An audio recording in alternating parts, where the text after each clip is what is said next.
In the last show, we jumped into the first stages of the rut, and we're going to kind of finish up with the later portions of the rut. So, you know, let's summarize what we talked about in the last show before we move ahead.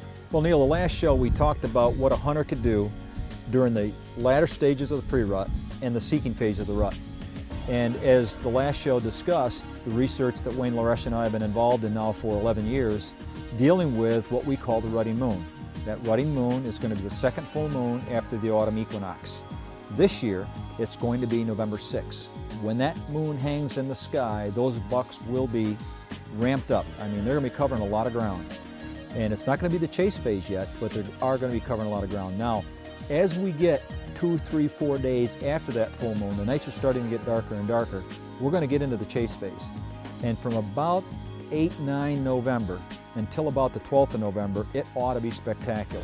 Those bucks will have it in overdrive, and they're going to be constantly on the move.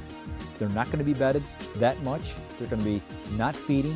They're going to be looking for those does that are in estrus, and it's going to be pretty intense. A lot of fighting, a lot of scraping, a lot of rubbing, and they've all got attitudes, and it's going to be a spectacular time. Matter of fact, the chase phase of the rut is without question my favorite time to hunt, because I know I'm going to have extended action. Sometimes it'll be all day long.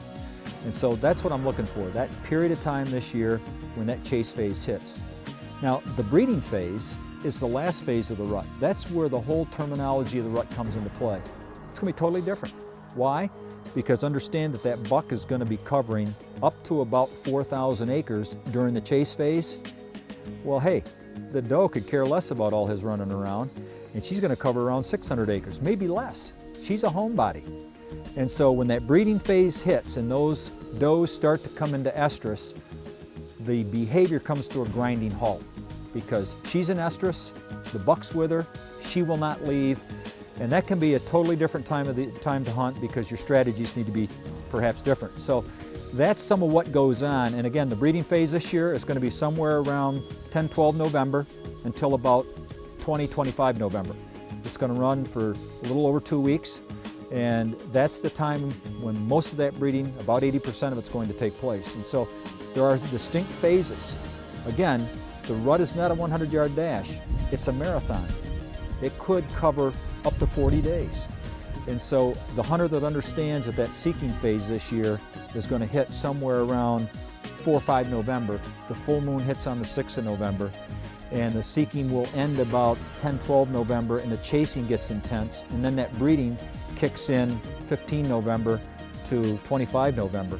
If you understand how the breaks come in that, and you understand the behavior, because they're all distinct and they require different hunting strategies. So that's the exciting part about it.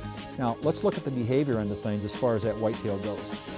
That buck, again, constantly on the move, making lots of scrapes, not bedding a great deal, has one thing on his mind, and that's the doe. The doe's not moving a great deal. He's covering a lot of ground. And so consequently, that hunter that hangs out and tries to ambush him is going to be well ahead of the game, well ahead of his peers when he's talking about hunting him. So if we're talking dates, Charlie, with the day that I want to sit from sun up to sundown, if I can do that, what's your prediction for that date? Sun up to sundown, if you can do that, it's going to be roughly 3 days after the full moon, 9 November. 9 November. To 12 to 13 days after that full moon. So if I need to take my time off, that's the time I want to try to you sit want for as long as I can. You want to be in the woods somewhere between your vacation between 9 November and about 18, 19 November. Mm-hmm. If you do that, you're going to see action, especially if you have air temperature cooperating with you. And that means whatever is a little bit cooler for your region of the country, the norm.